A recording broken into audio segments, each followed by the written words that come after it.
Bonjour et bienvenue dans cette vidéo du blog Mon Enfant Hyperactif.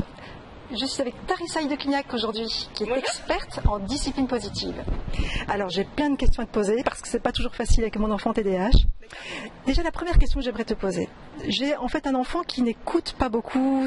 Quand on lui parle, disons, sur un ton normal, il faut souvent que je monte le ton, même parfois que je me fâche, pour que là, à ce moment-là, hop, il sort de sa bulle et qu'il m'écoute.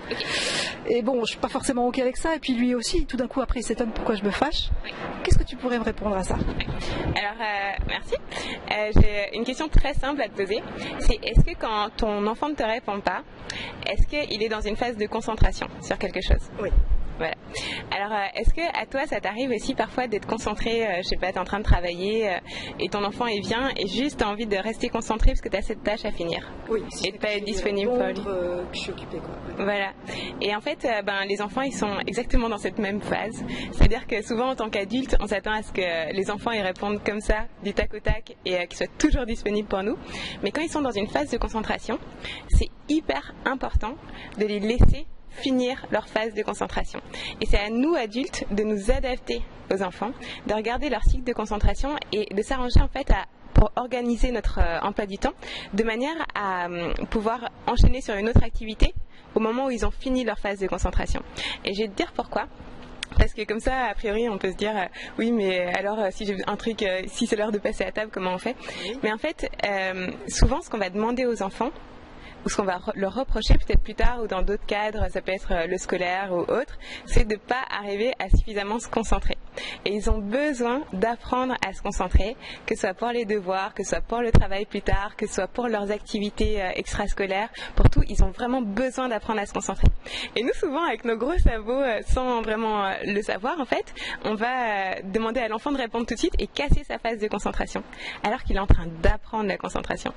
Et donc, du coup, si ton enfant ne t'écoute pas quand il est dans une phase de concentration et que tu lui poses une question, je dirais qu'il a tout compris, ton enfant. Donc, oui.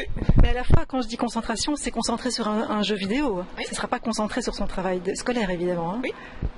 Oui, mais ça n'empêche que là, ce qu'il exerce, en fait, ce qu'il construit en lui, c'est la concentration. Et est-ce que pour toi, c'est important que ton enfant sache se concentrer quand il est à l'école et qu'il sache se concentrer plus tard dans son travail? Voilà. Et du coup, est-ce que toi, tu aurais un moyen pour pouvoir organiser peut-être un petit peu différemment le temps pour que lui, il puisse remplir ses cycles de concentration totale? D'accord.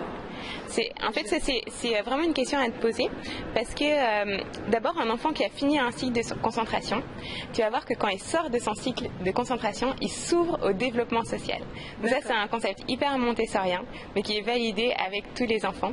C'est-à-dire que quand ils sont nourris à l'intérieur parce qu'ils ont fini leur cycle de concentration, là, vraiment, quand ils vont vers les autres, c'est en rayonnant, ils sont beaucoup plus ouverts aux besoins des autres, à l'écoute des autres, et voilà.